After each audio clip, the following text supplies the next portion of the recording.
hidden treasures of the 119th Psalm. So we are going on a treasure hunt, and the gold we are seeking in this treasure hunt is actually the face of God, pure light. So join us taking this deep dive mining with King David in the 119th Psalm. Oh, I am so glad I followed the Holy Spirit and didn't do this episode until today. I was going to do this episode on the second verse for Sunday, but something struck me that I should just wait and get a little bit more understanding before I attempted it. So I am so glad that I did, because I got such a download, and how I missed this, I really don't know, but I'm so glad to be able to share it with you today. That the letter Aleph, and I've known this for a long time, but I don't know why I just missed it and I guess God was saving it to open my eyes to it today. I'm just so excited to share it with you. So we're in the 119th Psalm, and we should be on the second verse, which is really, really awesome. And we know we're looking at the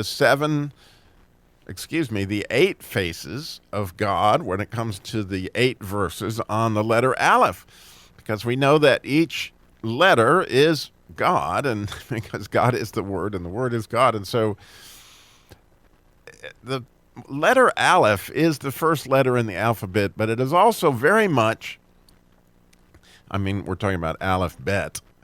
It is very much the letter for Father, because as you may know, God's name Adonai starts with that and Abba, it means father.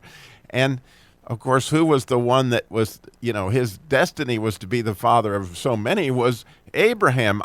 You hear that Abraham, if you ever hear somebody say it in Hebrew or however they say that, but you can hear that that always comes in the beginning of something that has to do with father. And so as we study this whole 8 verses of the letter Aleph, don't miss that this has to do with Father. And so you've got a little homework assignment today I'm going to give you. When you follow this trail that God was teaching through King David, who clearly understood the relationship. But when you look at the whole 119th Psalm, it's very much connected to several passages that have so much to do with Father. So Father Abraham, of course, would be the first one. And if you look in Genesis 26:5, you're going to find the first use of many of these words, like statutes. And you're going to find that this was actually Isaac being blessed because of his father Abraham. And so here we've got the son being blessed by the father in Genesis 26:5. And if you just read that passage, you can see so much of the words that we're going to cover throughout, again, the whole 119th Psalm. Then fascinatingly, if you move to Exodus 15, so your homework assignment is to take a good hard look at 3 passages, essentially Genesis 26:5 and Exodus 15. I would look at the whole passage because I think it's all significant. And then by all means, you got to look at Deuteronomy 6, because Deuteronomy 6 has everything to do with what we are supposed to teach our children. And so much to do with King David and so much to do with the Psalm. It's absolutely unbelievable. So again, the passages for your homework are Genesis 26:5, Exodus 15, and Deuteronomy 6. If you miss these as being a huge part of this psalm, you really are missing out on one of the treasures of the deal. And so when we look at this from a standpoint of being a father, if you are a father or you have a father, it completely applies to you, because here's what the son is looking for from the father, but he's also looking for the father to do it for his son, which has everything to do with teaching. And that word teach also comes with that idea of fatherhood. So if the idea of Deuteronomy 6 is we're supposed to teach our sons, we're going to teach what our fathers taught us. You see, in order to teach it, you've first got to learn it. And so, King David is really, what a really cool concept, that if I'm going to learn all these things that have to do with the 119th Psalm, in order to be able to teach them to you. I'm getting them in a way that you can only get when you go to learn it, because you're like, I don't understand, I don't understand, I don't understand. And God comes for you, okay? So getting on to the actual second verse, you knew I'd get there, but I wanted to give you your homework so that you can appreciate this whole thing in the context of, okay, the Aleph has to do with what a father, all these 8 verses are going to have to do with what a father would want his son to do. It would be a blessing. And so when you look at the very first word, that blessed word, that aser, and you look at it, the first part of this particular verse again, in verse 2, that word is the word that begins Genesis 26:5. Same word. They just don't translate it as blessed. They say, then. I don't know why they did it that way, but nonetheless, you miss out on a real nugget when you see, okay, clearly, David knew this. David knew this, and he started the psalm with this whole idea of fatherhood. Okay? So when we get to the second verse, blessed are those who keep his testimonies. Now, this word keep here is a lot. They use the word keep throughout this psalm a whole lot, and usually it has to do with being obedient.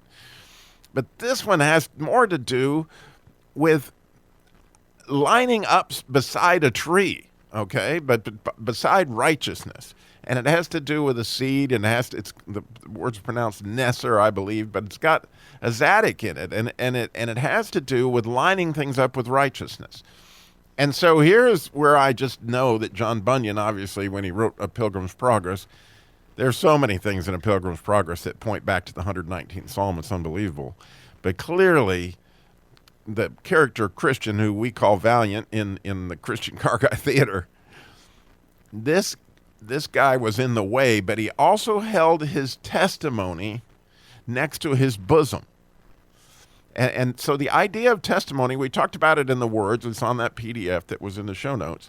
The idea of testimonies clearly has to do with remembrance, but remembering things that you are an eyewitness to. And so clearly, if you saw something in the Bible, you're an eyewitness to what the Bible says. But for me personally, I'm just talking about me personally, when it comes to keeping his testimonies, okay, these are remembrances of things he did very specifically for me. The time that I prayed and my son had run away and he shows up in the police car. I'll never, ever forget that day. I'll never forget the time he showed up and I got to see his glory for a moment. And I'll never, ever forget the time that I was afraid of the dark and he came for me in that. And if you've heard those stories from me before, these are my testimonies, and I keep them very close to my bosom because when I'm obviously teaching my children, I need them to know I was an eyewitness to God himself. He did these things for me, and it changed my life and put me on the right path and did these things that we're talking about that made me blessed, that made me happy. All these things that God did in my own life. So, and of course, Acts chapter 6 says, you're going to receive power on high to be his witness. Well, here's where your power is. It's in your stories, but it's mostly in the story that you're telling yourself, right? You're up against it today in whatever way, shape, or form. Well, you need to go back to, okay, where did God come through for me before? He's always come through for me. He never let me down. He's never left me or forsaken me. He's always there for me, okay? So your testimony, blessed, happy are those who keep their testimony, right? Right there close to their bosom, just like Christian did in A Pilgrim's Progress. And then it says, oh, it's so beautiful. And they seek him with a whole heart. Now, oh, how I wish that the people that had translated the Bible into English would have seen that Deuteronomy 6 has everything to do with the 119th Psalm and everything to do with King David. Because in that passage that you're probably all pretty familiar with in Deuteronomy 6, where it says you're to seek the Lord with all your heart and with all your soul and with all your strength and all your might, all that stuff. Well, that word all is the same word that David is using here for whole, okay? So whole is all and all is whole. So when David says that seek him with all their heart, he's making reference clearly right back to Deuteronomy 6, something that we're supposed to teach our sons, which has everything to do with the Aleph. And so when you think about this, it's beautiful on all sorts of levels that King David, through so many Psalms, talked about seeking God with a whole heart. And everybody said King David was the man after God's heart, and he sought him with a whole heart. Well, the whole idea goes back to, again, it's actually in Deuteronomy 4, and it's again in Deuteronomy 6, but it has to do with wholeheartedness. And if you're like me, every morning in prayer, this is somewhere you go, like, God, I'm trying to find you. Well, when you find him, like it talks about in Deuteronomy 4, when you seek him with your whole heart, then you're going to find him, okay? It's a promise. And the link between the two, you see, is how many times in my life, when I sought him with a whole heart, did he come through? And see, there's my testimony. So happy am I because, number one, I kept his testimony. But when I kept his testimony is when I sought him with my whole heart, he showed up every time. Okay. And if that's the story I'm telling myself, believe me, it makes me so much more a happy person. And it makes me so much more a son of the Father, and so much more that I want to teach my kids these precepts, these statutes, these whole ideas that we're going to be talking about throughout this.